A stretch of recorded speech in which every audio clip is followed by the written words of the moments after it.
Video games can bring out the worst in people. It doesn't matter if you're a seasoned gamer or you just picked up a controller for the first time. Gamer rage, or SALT as we like to call it in the industry, is an inevitability. Fighting games in particular can get people really heated. Unlike in team games, a fighter is one-on-one, so all of that rage is directed towards the guy on the other side of the screen. Back in the arcade days, people were getting into fights for throwing too many times or stealing someone else's combo. Or so I'm told. The arcade era is way past my time. Nowadays, at worst, you'll get someone throwing their controller on the floor.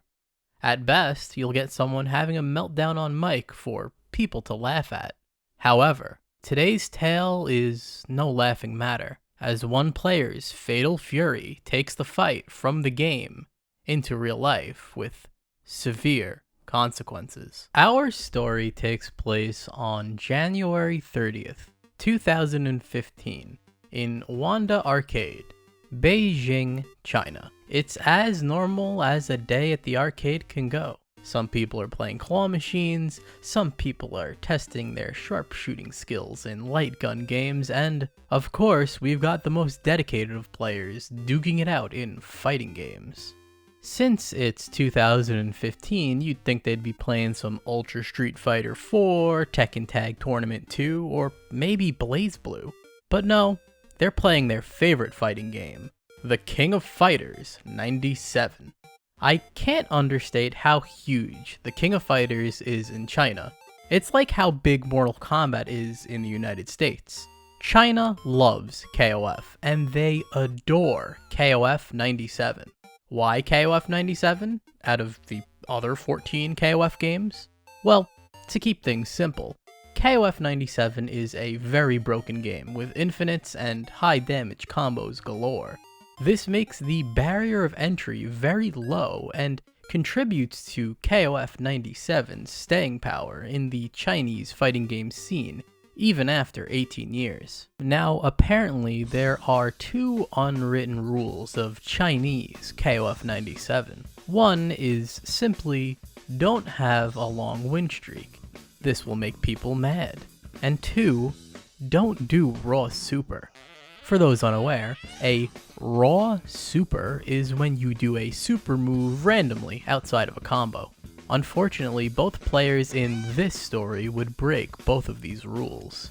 Enter player 1. He is going on an absolute tear, defeating opponent after opponent.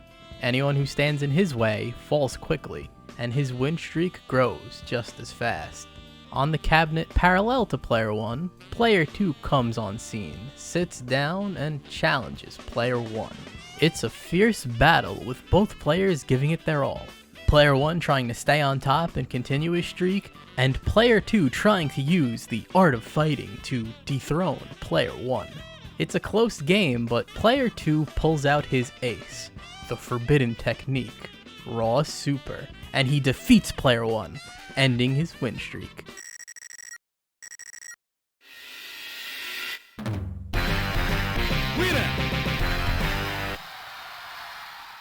Player 2 is victorious.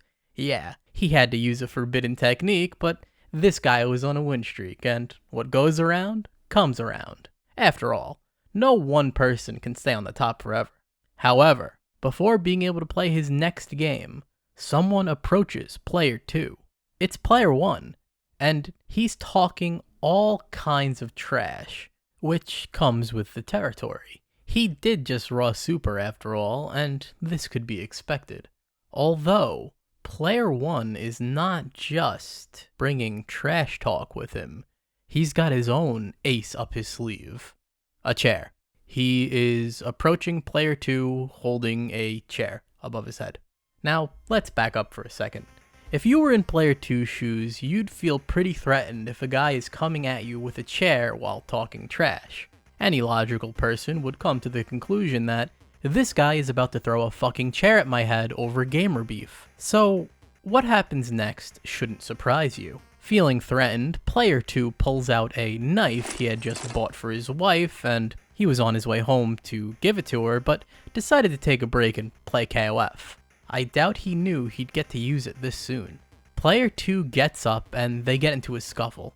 Just seconds ago, it was a fighting game, but now it was just a fight.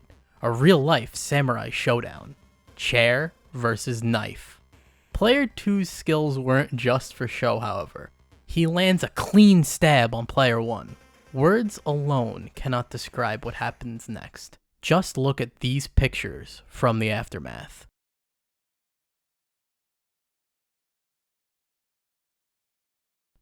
It's absolutely sickening that a simple game made for fun could result in such a horrible ordeal. What's even more shocking is that even after losing so much blood, player 1 survived. Player 2 had only made a deep cut on player 1's face, so besides losing a lot of blood, player 1 was mostly fine. At this point, both players were a crying mess. Player 2 was upset because he was forced to defend himself, and no normal person wants to stab someone, while player 1 was upset because his actions were misinterpreted. You see, while he came off as threatening the player 2, he was really just joking around and had no real malice or ill intent, and simply took things too far. While crying, he was quoted as saying, "Was it really necessary to use a knife?" Don't worry though, because this story has a happy ending.